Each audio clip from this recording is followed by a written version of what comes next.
My name is Kenny Lau, and I'm the Director of Retention and Experience on the supply team at Wonolo. I'm based in the San Francisco office, and my team is focused on improving the overall experience for all the in-demand gig workers that find work on the Wonolo platform. We do this through programs like Flex Time Off, portable health benefits, skill pathing, and a variety of other perks, programs, and policies.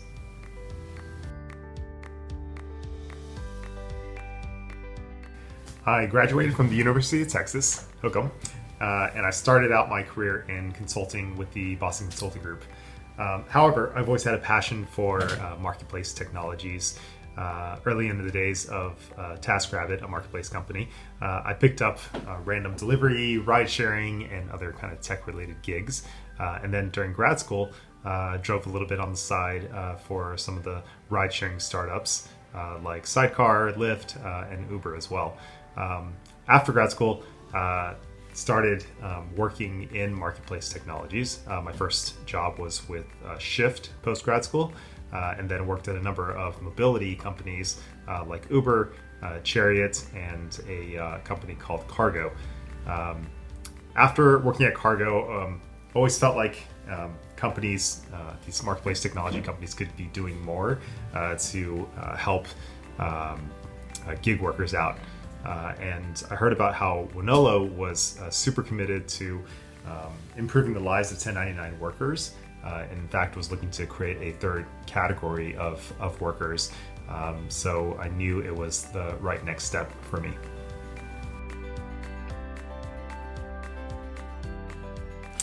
When making a difficult decision, I lean on three things. One, the information I have available. Two, other stakeholders in the decision. And three, my gut instinct. At the end of the day, it's better to commit to a decision and move forward with it. Dragging out a painful decision-making process can paralyze your team, and you often won't even know whether there was a right or wrong answer until much further down the road anyways. So I ultimately have to trust my gut instinct after processing the information available and the thoughts of other stakeholders, and then continue to learn from any of the poor decisions that were made in the past.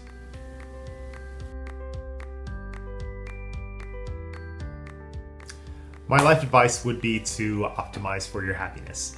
And if you're married, the happiness of your spouse and or kids as well.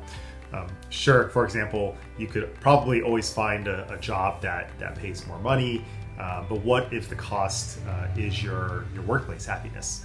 What if you end up with a horrible boss or people you don't like to work with, or you're doing a job that you don't really enjoy?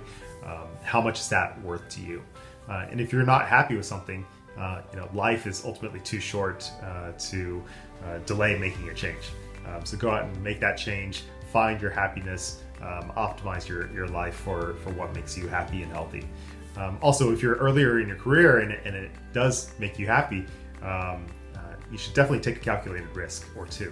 The older you get, the more responsibilities you have, and the less likely you'll be able to make a high risk, high reward bet on yourself.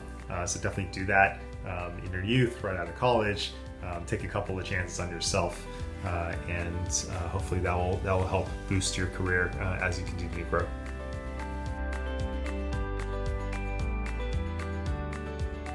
So most people know that I love a well-organized spreadsheet. Yes, I'm a total nerd. But if you really knew me, you would know that I'm actually a really weird combination of pack rat and OCD. I get a kick out of collecting things like ticket stubs, concert posters, sports memorabilia, and all kinds of other things. But I'm also a little bit crazy about cataloging and organizing them in binders and other protective containers. A few other examples of how my OCD-ness comes out. One, I organize my shirts by color and actually match the hanger color to the shirt color. So, all my blue shirts are on blue hangers, green shirts are on green hangers. Two, I keep business cards of restaurants I've eaten at and sort them by the date that I visited them in a nice little organized box. And then three, I actually keep all the physical receipts that I get from all your daily purchases, and they're filed by month and year in boxes. and I keep them for 5 years because, just in case the IRS decides to audit me. So yeah, definitely a little bit crazy of collecting and keeping things organized, but really makes me happy. So.